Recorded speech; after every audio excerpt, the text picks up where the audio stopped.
안녕하십니까. 황태순TV의 황태순입니다. 2020년 5월 22일 금요일입니다. 날이 흐릿하군요.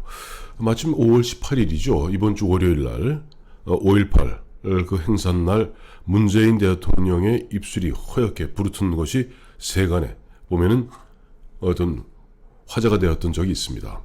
물론 이제 강민석 대변인은 이거 대통령한테 여쭈어보니까 뭐 몸도 안 아프고 뭐 멀쩡한데 왜 나도 입술이 부르텄는지 모르겠다 라고 얘기했습니다만은 저는 문재인 대통령이 입술이 부르튼 이유를 짐작할 수 있을 것 같습니다. 뭐 아시겠습니다만 문재인 대통령이 굉장히 섬세한 사람이에요.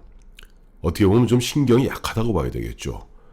비근한 예로서 2003년, 2004년 청와대 초대 민정수석 당시에 본인이 이빨이 10개가 빠졌답니다. 이빨이 10개 빠져서 10개를 임플란트를 했고 지금도 11개가 임플란트라고 먹은 문재인 대통령이 예전에 냈던 자신의 어떤 그 자서전 등에서 다 나와 있는 이야기입니다. 그만큼 어떻게 보면은 뭐 저도 주변에 보면은 뭐 국직 뭐 청와대 비서실장 하셨던 김중건 대표도 가까이서 보좌했고 그다음에 청와대 정책보좌관으로 대한민국의 아마 가장 강력한 뭐 흔한 얘기로 그 당시에 떠오르는 태양이라고 그랬죠. 박철원 의원도 가장 가까운 거리에서 거의 뭐 30년 가까이를 직접 보좌도 해봤고 간접적으로 보좌해봤습니다만은 그분들이 아마 문재인 민정수석보다 10배, 100배 일을 더해서도 이빨은 고사하고 어디 뭐 하나 솜털 하나 빠졌다는 얘기 못 들어봤습니다. 그만큼 문재인 대통령이 굉장히 신경이 약한 사람입니다. 그런데 마침 오늘 5월 22일 그리고 내일 모레면은 5월 24일 5.24 조치 발동 10주년이 되는 날입니다. 사실상 지금 5.24 조치는 사실 유명무실해져 있는 것 또한 사실입니다. 그저께 5월 20일 통일부에서 이례적으로 통일부 대변인이 얘기했죠.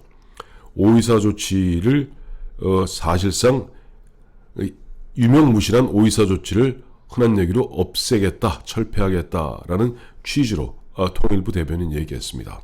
그리고 어제부터 이제 오늘 좀 발간된 창비라는 책이 있습니다. 옛날 1974년에 지금 현재 진보 좌파의 가장 맏어른이라 할 수 있는 백낙청 교수가 74년에 만든 그 개간지 잡지가 바로 창작가 비평 창비입니다. 그 창비에서 오늘 발간되는데 여름호가 임종석 전 청와대 비서실장이 드디어 친북 본색을 갖다가 과감없이 드러냈습니다. 뭐라고 얘기했냐니까 독자적인 남북 협력 추진을 촉구하는 내용인데요. 우리가 대북 제재죠. 유엔을 통해서 북한을 제재하는 것이 있고 또 보면 미국 독자적으로 뭐 제재하는 게 있습니다만은 제재를 너무 방어적으로 해석해서는 안 된다. 그 다음 말이 참 중요합니다. 문재인 대통령은 미국과 소통을 하되 부정적 견해가 있어도 이를 만들고 밀고 가려 할 것이다. 사실 임종석 전 비서실장 청와대 나온 게 지난해 1월이니까 벌써 청와대 나온 것도 한 14개월 되었군요. 14개월 됐는데 16개월이 됐군요. 1년 4개월 됐으니까. 지금 창작가 비평, 창비라는 어떻게 보면 진보 좌파의 가장 맏어른, 어떻게 보면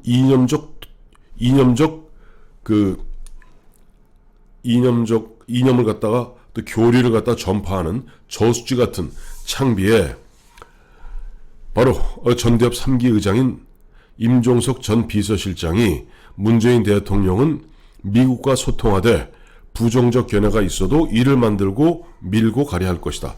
저는 문재인 대통령한테 이것은 어떻게 보면 진보 좌파 진영, 운동권 진영에서 문재인 대통령한테 흔한 일로 오다를 때리는 것이 아닌가 하는 생각이 듭니다. 뭐 아시겠습니다만 이번 4.15 총선에서 범여권이 190석을 얻지 않았습니까? 그러다 보니까 그야말로 이제 못할 일이 없죠. 못할 일이 없고 심지어는 현재 야당 의원 10명만 더 흔한 얘기로 어떠한 형태로 회유하든 아니면 뭐 유혹을 하든 하게 되었을 경우는 개헌도 가능합니다.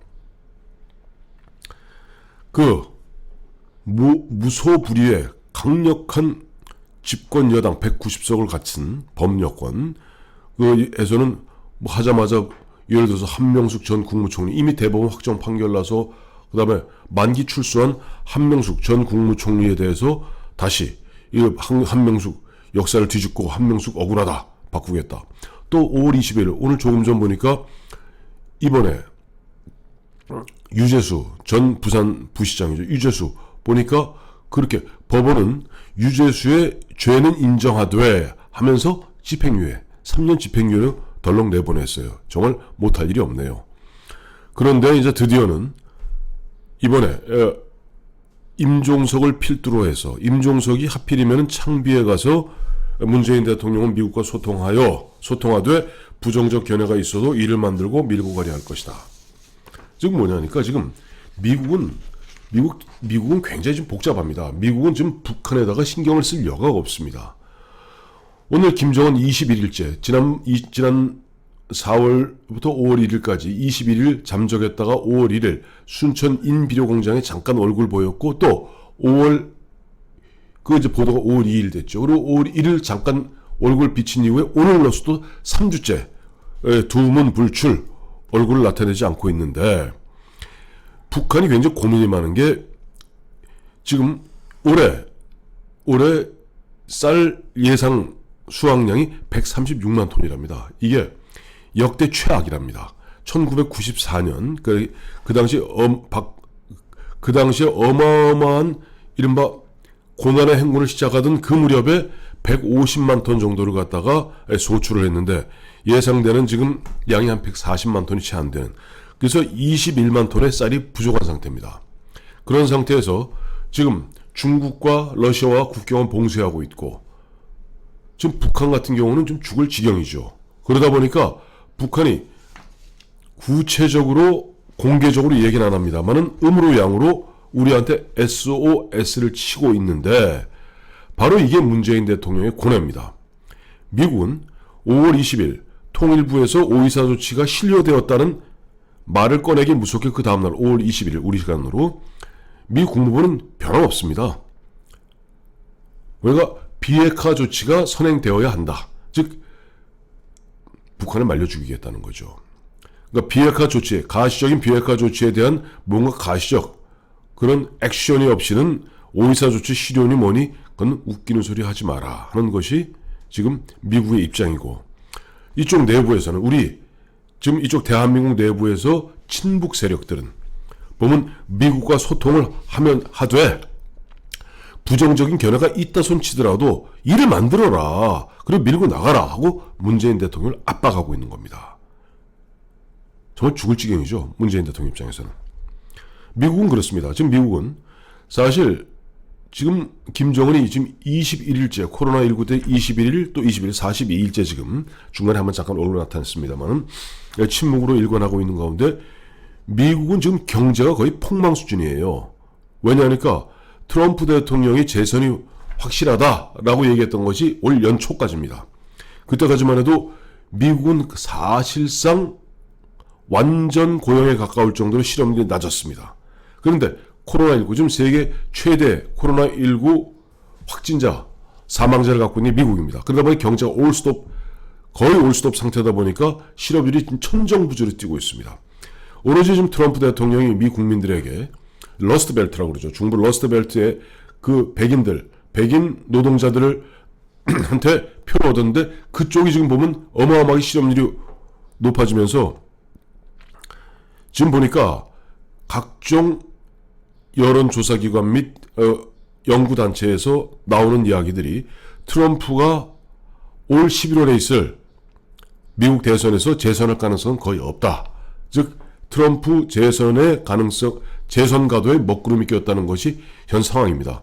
그러다 보니까 지금 어쨌든 김정은 입장에서는 트럼프가 그래도 이야기가 되고 갖고 놀기 좋은 카드였거든요.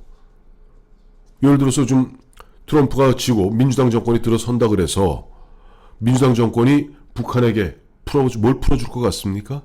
오바마 8년 동안 철저하게 전략적 인내라는 표현하에 북한을 무시했던 것이 미국입니다.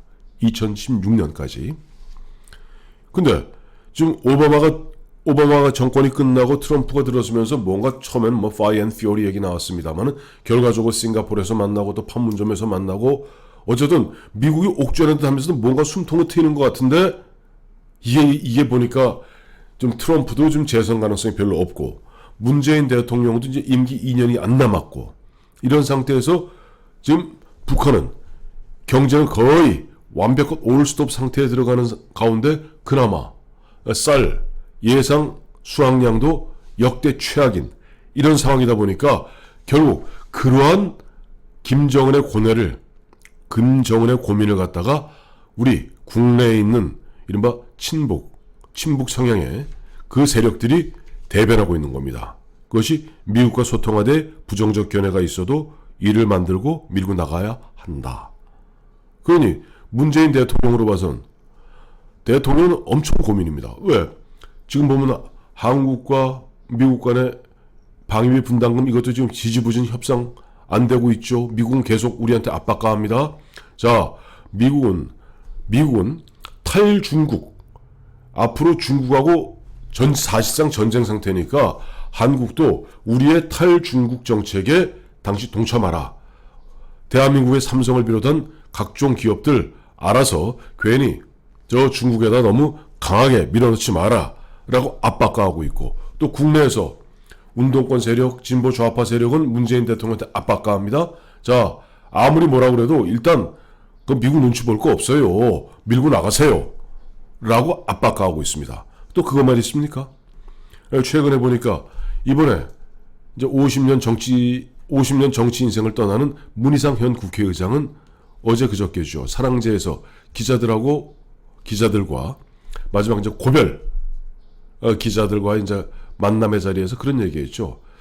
문재인 대통령이 사실은 내가 직언할 수 있는 자리에 있다면 문 대통령에게 박근혜, 이명박 두 분 전직 대통령 사면하시는 게 옳다고 건의드리고 싶으나 또 문재인 대통령이 취임사에서 얘기했던 대로 국민 통합을 위해서 두 분 전직 대통령을 사면해 드리는 것이 맞는데 그분의 성격상 그러기 어려울 것이다.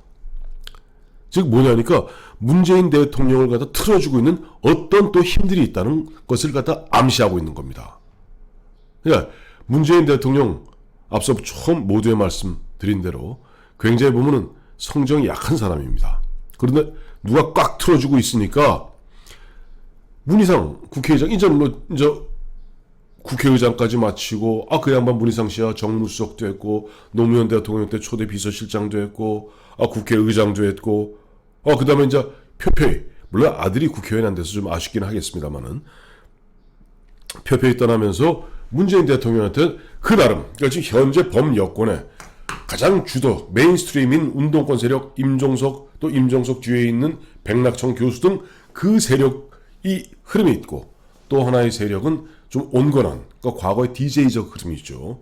온건한 세력 좀 온건한 진보 좌파의 목소리를 대변하는 것이 문희상 국회의장입니다. 자, 이와 같이 우리나라도 지금 보면 이번에 선거 임박에서 처음에 70% 주기로 했다. 원래 기재부는 50%만 주는 게 맞다고 그랬습니다. 전 국민의 50%에게만 재난지원금 주는 게 맞다고 했지만은 청와대에서 70으로 올렸고 그것도 선거 와중에 그 당시 임종석 다음에 등등등 뭐 양정철 등이 저쪽 광진에 가서 고민정 후보 지원하면서 이번에 고민정 후보가 당선되면 100% 드리겠습니다. 그 100% 다 주다 보니까 거의 4조에 가까운 빚을 냈습니다. 국채. 빚을 내고 이거 일회성으로 퍼부었습니다만은 경제 이제부터 본격적으로 다가올 경제 코로나 문재인 대통령 아마 섬찟할 겁니다. 계속 돈으로 언제까지 막아낼 것인가. 거기에다 이쪽 자기 진영의 강경 세력들은 미국 눈치 보지 말고 북한한테 지금 빨리 해줄 수 있는 거 빨리 해줘. 당장 2020년 걔네들이 쌀이 21만 톤 부족하대 부터 이게 시작될 겁니다. 또 그런 가운데 온건 세력들은 여보세요. 이제 2년밖에 안 남았는데 내년이면은 새로운 대통령 후보 나오면은 그때를 하고 싶어도 못하니까 박근혜 대통령 다음에 이명박 대통령 두 분 전직 대통령 웬만하면 사면하세요. 이와 같이 압박은 많지 감당할 능력은 없지. 그러니 입술이 부르틀 수밖에 없는 것입니다.